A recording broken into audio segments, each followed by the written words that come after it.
সিলেটকে হারিয়ে ফাইনালে রাজশাহী। প্রিয় দর্শক, আসসালামু আলাইকুম।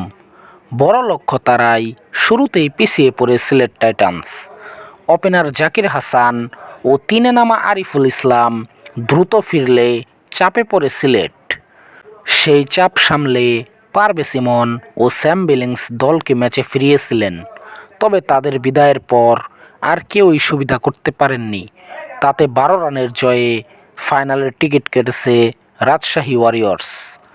মিরপুরে টস হেরে আগে ব্যাট করতে নেমে নির্ধারিত 20 ওভারে 9 উইকেট হারিয়ে 165 রান করে রাজশাহী ওয়ারিয়র্স দলের হয়ে সর্বোচ্চ অপরাজিত 45 রান করেন কেন উইলিয়ামসন। জবাবে খেলতে নেমে 20 ওভারে 8 উইকেট হারিয়ে 153 রানের বেশি করতে পারেনি সিলেট টাইটান্স।